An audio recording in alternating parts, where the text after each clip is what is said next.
السلام عليكم ورحمة الله وبركاته. النهارده مع بعض فيديو جديد، تطبيق جديد. عمرك سألت نفسك ازاي الناس زمان كانت بتتحكم في فلوسها من غير تطبيقات، ومع ذلك كانوا بيكسبوا اكتر من الناس اللي معاها دلوقتي تطبيقات؟ خلينا معاك لاخر الفيديو عشان هجاوبك على السؤال ده. بس يا بطل، خلينا ادخل معاك على طول في الموضوع من غير لف ودوران. التطبيق ده الحقيقة ان هو تحكم في الفلوس، مش موضوع حظ. ده نظام، والنظام ده يا اما انت بتتحكم فيه يا اما هو اللي بيسيطر عليك.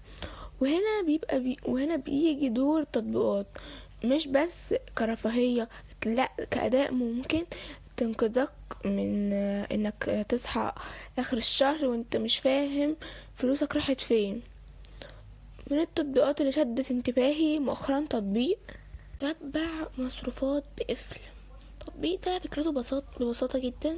هو قوي، بيساعدك تسجل كل حاجة مصاريفك، وتدخل ويقسم لفئات زي أكل، مواصلات، فواتير، ترفيه.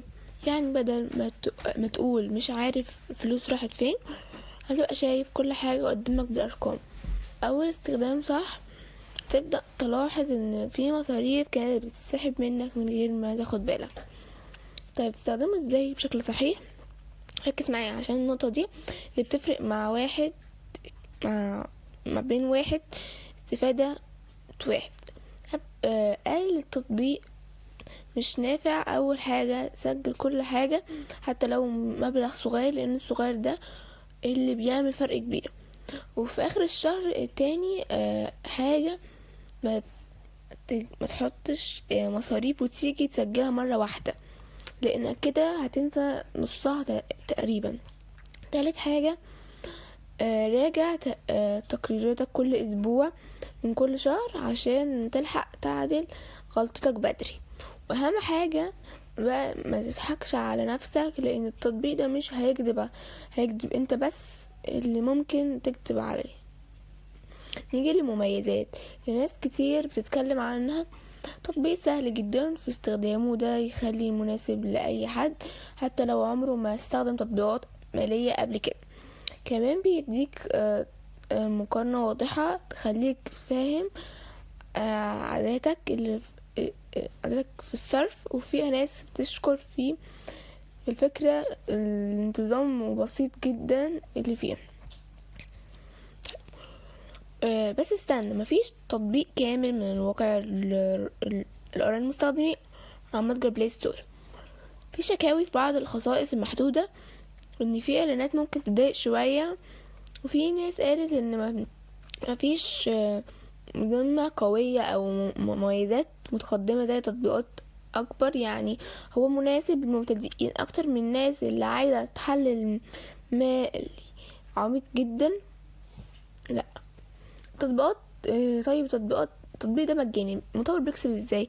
هنا بقى لازم تبقى فاهم، في الغالب بيكسب من الاعلانات، وده طبيعي. وكل ما تستخدمه اكتر، اعلانات بقى اكتر بتبقى موجهة ليك بشكل ادق، وفيها كمان احتمال وجود مدير مدفوع او تحسينات مدفوعة. يعني انت مش بتدفع فلوس مباشرة، بس بتدفع فلوس وقتك واهتماماتك. طب ازاي متعقش في الفخ؟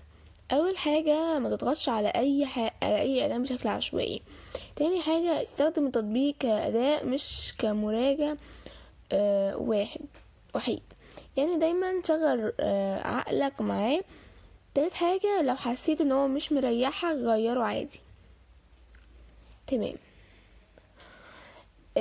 نيجي بقى لسؤال الناس انا في اول الفيديو. ليه الحضارة القوية وقعت؟ الإجابة ببساطة لأنها فقدت السيطرة على مواردها وما بقتش في إدارة الوعي. وده نفس اللي بيحصل مع فلوسك بالظبط. مش مشكلة إنك بتقبض عليها، المشكلة إنك مش عارف فلوسك بتروح فين. فلو عايز تغير ده، ابدأ من النهاردة وخلي عندك وعي مالي حتى لو بسيط. ولو الفيديو ده فرق معاك، اعمل لايك واشترك في القناة عشان دايما تبقى سابق بخطوة. سلام.